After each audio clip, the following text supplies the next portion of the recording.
Cry for me, cry for me. Focus question. What is Lalaithe's role in this story? Before the conjurer's war, the kingdom of Valine had been a happy place. After the war, the young Queen Nair was left to rule a land filled with widespread sorrow. She traveled the kingdom to comfort her people, gently wiping away their tears with beautiful handkerchiefs.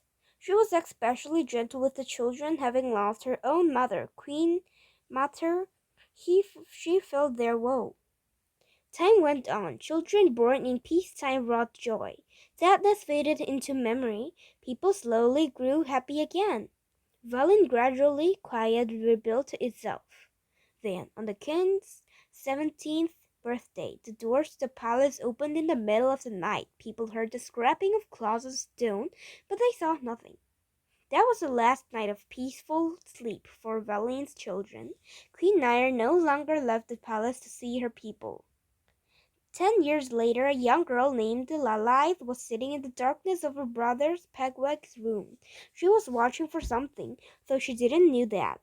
Every few months, Pegweg would snort or mumble something in his sleep, and she had to hold back a giggle. For 10 years, the children of Valine had experienced tearful nightmares every night, all except Lalaith, while other children tossed, turned, and wept on their sleep. Lalaith slumbered quietly. No one, least of all Lalaith, knew why she wasn't plagued by the same terrors. Pegweg had an idea that something was causing the dreams. Others in the kingdom had watched children sleep in the past and learned nothing. Pegweg thought it might be different with Lalaith watching, though, because she didn't have the dreams herself. She had agreed to help, if only because she owed him for milking the cows that morning so she could sleep late. Lalaith lifted the covers on the lamp to make sure it was still lit. A small ring of yellow light appeared and she dropped the cover. Hours later, Lalaith was fighting off sleep when she heard a faint scraping sound. It started across the room near the open window. Something was moving. She held her breath and waited. The scraping moved closer and closer, then it stopped. Pegweg's back creaked. Lalaith tore the cover of the lamp. Blinding light filled the room. Something black disappeared through the window. In its hurry, the thing dropped a small piece of fabric. She grabbed it as she ran across the room. Outside, it took only a few steps for her to realize she would never find the creature in the darkness.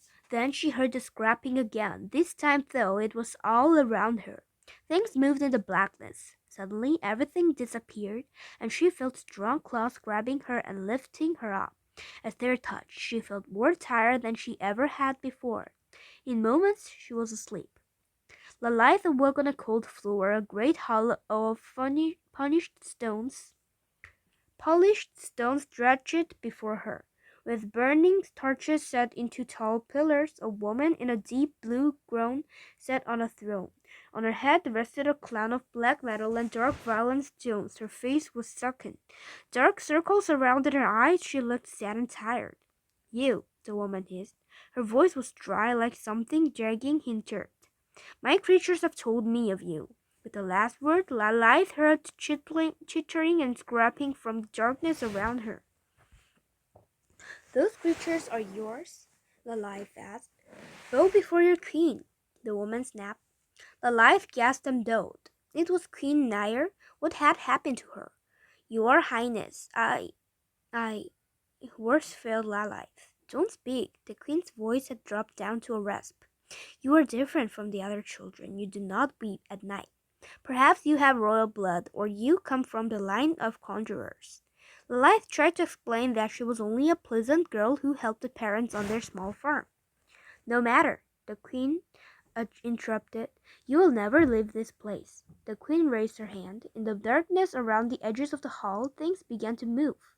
They crawled and scrambled over each other into the light, toward Lilith. Lilith gasped. In the darkness, the creatures had been frightening, but now that Lilith could see them clearly, they looked ridiculous. They were thin and covered with dark fur, except for one spot on their round bellies.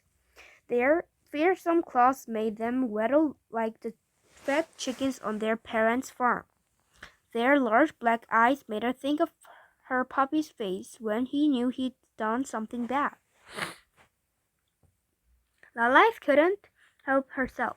She began to snicker, then giggle, the howl with leather. She was laughing so hard she was crying. The fabric she found on Pegwog's bathroom floor was still in her hand. He used it to dry her tears. One of the creatures darted from the crowd and snatched the handkerchief. It scrambled to the queen and offered the cloth to her with a bow. Queen Nair dropped the fabric into a bowl of dark liquid that started to bubble.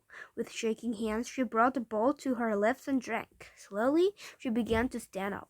Her face brightened and softened until a beautiful woman stood before Lilith. After a few months, Queen Nair gave her a smile. "I need to tell you a tale," she said.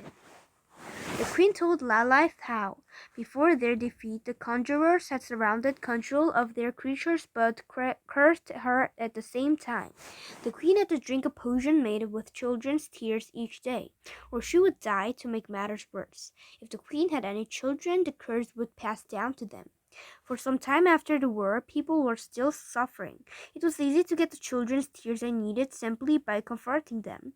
The queen explained. As the sadness of the war faded, though, I grew desperate. I used my creatures to send the children bad dreams so I could keep them from suffering in the real world.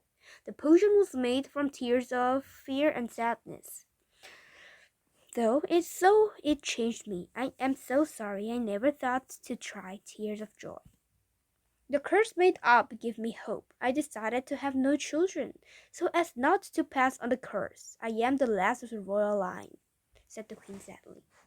The queen had tears on her own cheeks now. Your joyous tears, far more powerful than tears of sadness, however.